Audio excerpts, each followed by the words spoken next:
Ivonici, a mi smo već u studio uveli naše sljedeće goste koji će prezentirati jedno globalno svjetsko natjecanje o kojem smo već govorili prije otprilike mjesec dana u našem studiju. Riječ je o Halt Prizeu.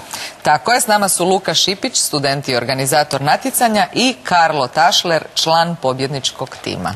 Dobro došli. Nekoliko riječi o samome natjecanju za one koji, evo, ako nas nisu gledali prije mjesec, dva.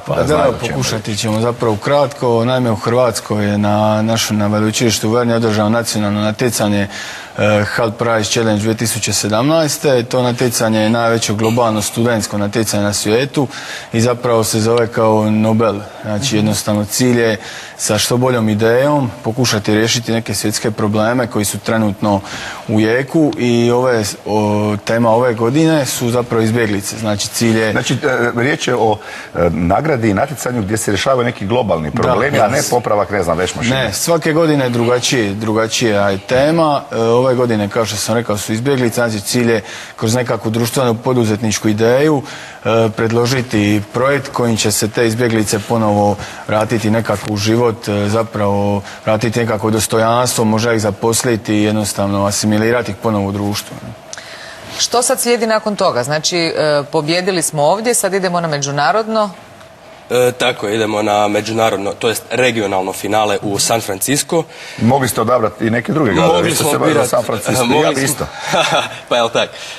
San Francisco, Boston, Dubai, London i Šangaj.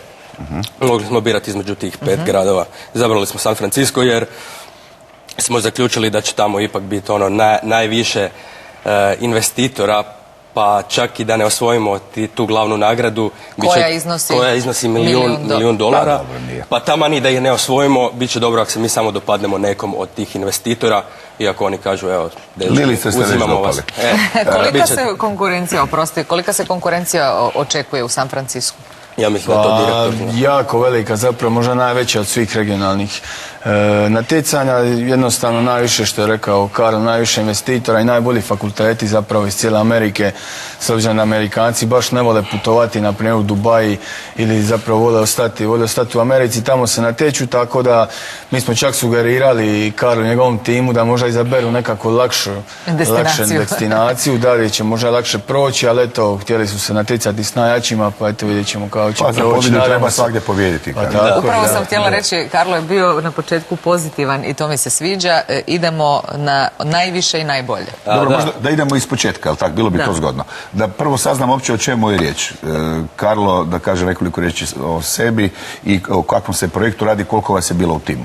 Dakle, po tom pitanju natječaja mi smo odlučili napraviti news portal čiji sadržaj izrađuju izbjeglice.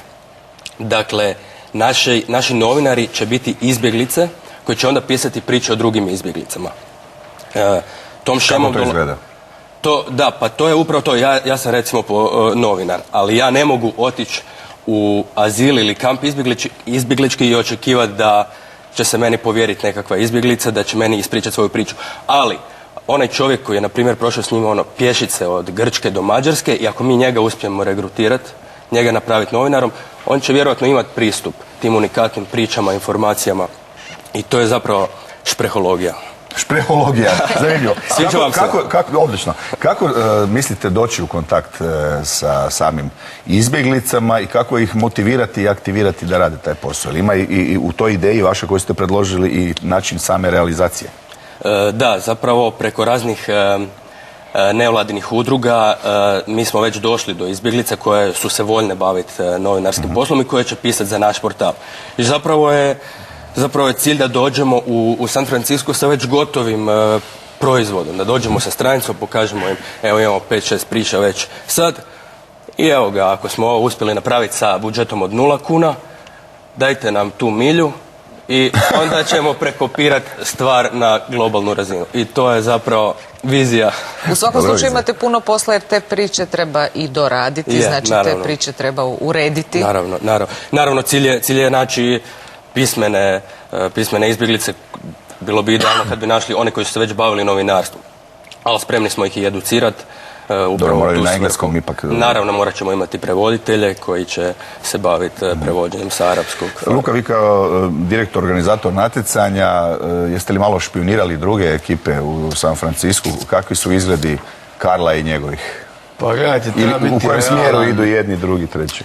Treba biti realan prije svega, znači jako teško će im biti, to sigurno nije upitno. Mi smo prošle godine bili u Dubaju i relativno nam je bio lakši posao, ali s tim, zato što su bili svi fakulteti sa područja Azije, Afrike, znači koji su dolazili tamo u Dubaj. Što se tiče San Francisca, kao što sam rekao malo prije, konkurencija je stvarno jaka. Kalifornija sama po sebi. Da, imaju stvarno top fakultete, jednostavno, ali ono što je njihova prednost, koju naprimjer mi nismo imali prošle godine, je to što su oni direktno uključeni.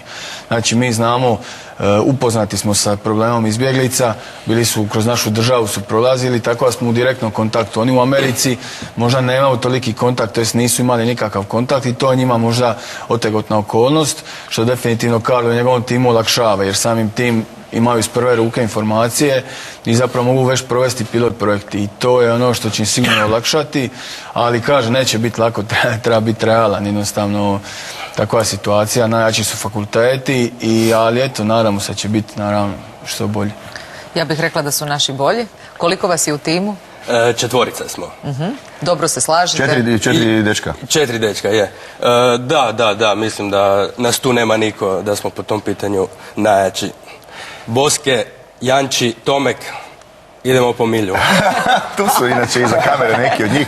Kakva je bila konkurencija, evo Luka, ove godine što se tiče hrvatskog natjecanja i finala? Bila je jako dobra konkurencija, zapravo žiri nije imao baš lagan posao, zapravo prva 3 tima su se nekako najviše izdvojila. Bila je dobra konkurencija, dobre su bile ideje, ali eto najviše nekako njihova ideja je bila najviše koja je mogla utjecati, ima direktni impakt na same izbjeglice. Bilo je tu nekakvih refugee package, znači paketa koji bi pomagali njima dok putuju, to jest dok šetaju pješice kroz državu. Bilo je ideja sa Factory on Wheels, znači pa htjeli su... Tvornica na kotačima. Da, htjeli su napraviti tvornicu tekstila i tako bi imali jedan kamion s kojim bi išli na određene lokacije gdje se nalaze izbjeglice, gdje bi dijelili i deke i sve potrepštine.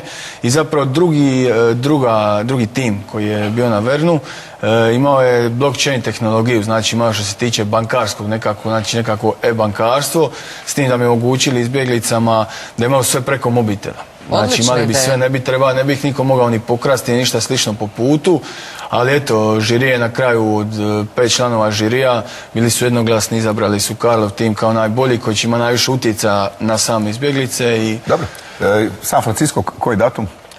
3.3. je finale, ali oni putuju malo prije 1. Odlično. U svakom slučaju treba reći svim gledateljima da se tih $1 milijun treba utrošiti na realizaciju projekta. Da, jasno, ne ide nama u džep. Ali smiješak na ustima je sve jedno, nema to veze. Hvala lijepa Luka, naravno i Karlo i Podor Boske. I puno sreće, 3.3. zvuči dobro, ja vam želim uspjeh. Hvala. Hvala.